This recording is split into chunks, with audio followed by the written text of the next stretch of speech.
तर चाकण औद्योगिक वसाहतीतील पायाभूत सुविधांच्या प्रश्नावर उद्योगमंत्री उदय सामंत यांनी बैठक घेत असतानाच चाकण तळेगाव मार्गाची दुरावस्था समोर आली आहे। उद्योगमंत्र्यांच्या दौऱ्याआधी घाईघाईत केलेल्या साईड पट्ट्यांची डागडुजी पावसात वाहून गेली आहे आणि त्यामुळे मार्गावर पुन्हा वाहतूक कोंडी झाली आहे।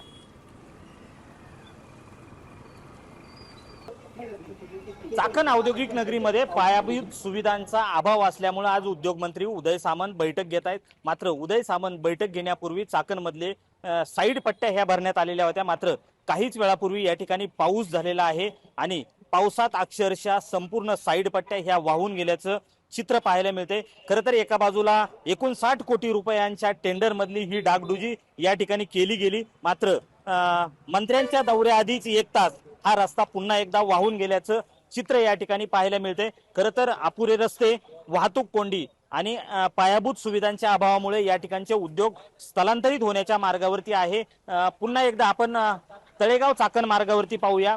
वाहनांच्या लांबच लांब रांगा लागल्याचं चित्र या ठिकाणी पाहायला मिळते। मंत्र्यांचा दौरा या ठिकाणी होणार आहे त्यापूर्वीच पाऊस झालेला आहे। पावसात साईड पट्ट्या वाहून गेल्यात, त्यासोबतच ही वाहतूक कोंडी या ठिकाणी झालेली आहे। कामगार या वाहतूक कोंडीत अडकल्याचं चित्र या ठिकाणी पाहायला मिळते।